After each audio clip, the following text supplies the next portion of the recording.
Next, I'd like to invite up Dave Hudgens, who is going to give us an update on StayInTV.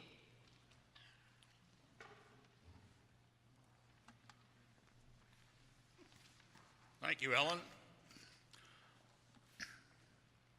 Just so you know, StayInTV has absolutely nothing to do with television. You'd be surprised. Our intrepid president, Scott Mathett, would likely be presenting this afternoon, but unfortunately he was called away to spend the week in Florida. Two other members of our board are here. Our treasurer, Chris Garner, Chris in the back, and our secretary and all-around guru, Kathy Milam. I don't know if anyone else, I don't think anyone else. Okay, hit the button. StayInTV is an aging in place project here in Tellico Village. Many of you are familiar with it and have used our services. It's part of a national movement to help seniors live in their residences as long as possible. Our job is to identify changing needs of the people here and spearhead some actions. Our volunteers do the work, and donations keep us going. It's a mission that's simple but can be complex.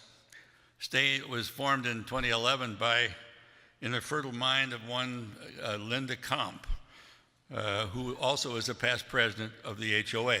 Linda told me she was going to be here. Are you here, Linda?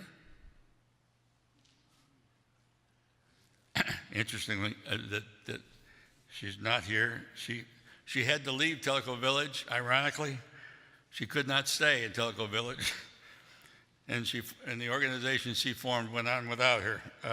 Her husband was ailing. He has since passed, and she was aging in place in Michigan, but she just bought a new RV, I found out earlier today. So instead of aging in place, she apparently will age in motion. And life goes on. Let's see, home maintenance, primary service programs, home maintenance run by Fred Gibson. Rides, Chris Garner also runs rides. Groceries and errands, Judy Leach runs that.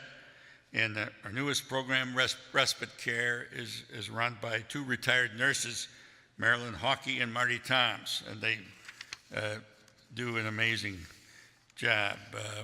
We also have some reference materials. Some of you are familiar with the resource guide for seniors, which is on our website. We also have the Planning for Lifestyle Changes roadmap, and that was the basis for the Lifestyle Planning Forum we had right here in this room last July, covering end-of-life issues. We had a funeral home, financial representative, and the legal presentations, and that was well received, and I think we're going to do it again. Back to home maintenance for a second. We have about 40 volunteer handymen. They average about 20 calls a month. About 30% of the folks are so grateful they give us some money. Average donation is about $30. Maybe our most popular service, and most of the tasks we take on are relatively simple, like replacing a light switch, changing smoke detector batteries, or installing a grab bar in the shower. And I have to stress, these must be simple because I'm also one of the handymen. Handyman visit also helps us be on the lookout for slip and fall hazards in the home. We can call attention. A rides program took off last year under Chris Garner's leadership, more than double 2017, 30 drivers, more than 700 driver hours. It's a critical service for somebody who can no longer drive or doesn't want to leave the village in their vehicle. Respite care, our newest program, gives long-term caregivers a break. And caregiving often is a 24/7 effort, which many of you know about, that can wear very heavily on the caregiver. And we talk about client abuse. I asked Marilyn about that the other day. She said, well, imagine you're caring for a dementia patient and they continually ask what time it is. And that sounds silly, but it's the kind of thing that can be just very wearing and wear the patience of even the most loving caregiver. So she tells the caregivers to don't just go to an appointment, go to a doctor's appointment, go to someplace you have to be. Go have some fun somewhere, and just get yourself unhooked from your responsibilities, taking care of that individual in the home. We had 11 people in the program. 2 have passed away. 11 moved on to assisted living, several moved on to assisted living, and we now have 4 clients. We're training 3 more volunteers next month. 2 of them are males, and we need more male volunteers because males relate better to males. Here's some not so fun facts about aging. By 2028, and this is from, I believe, from the Long Range Planning Committee, nearly half of Tellico Village will be over age 75. By age 75, 68% of women and 25% of men are widowed. Cognitive impairment increases with age, and we know a lot of this.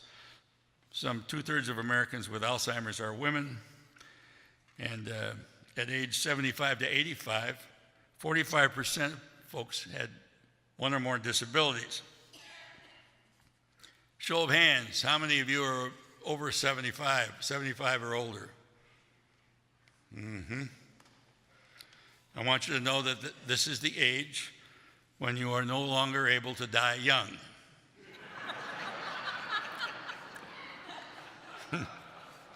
And for those of you who are already older than that, as I am, we could take comfort that right now, 80 is the new 60. Here's another effort that we're doing, and not a lot of people know about it. Thank you. I have 2 minutes, so I got to quit quickly. Adult daytime assistance is patterned after the CADES program at the Methodist Church in Concord. Caregiver delivers the client. It's a homey, sociable atmosphere. StayInTV was working with area churches and especially Christ Our Savior Lutheran. We're going to call this our place, we think. Nobody likes the term adult daycare, but this process represents another way to provide a respite to an overtaxed caregiver. And it provides a change of scenery for the client or the patient. We can't promise the exact timing of this, but we have a committee that's hard at work at it. And Chris Garner, again, is working hard on that, looking at staffing and furniture and equipment acquisition and licensing and more to come. Tied to all of this is the possibility of a senior center in the village, a place where older folks could hang out, socialize, maybe play cards, do crafts, or shoot pool. We have a dream, Henry. More later, stay tuned. In the meantime, help us help neighbors. Volunteer, call the number and leave a message. Help spread the word, and remember when you're seeing folks who might need our help, remember that a lot of the times the caregiver is just too proud to ask. Just that way. Thanks for listening.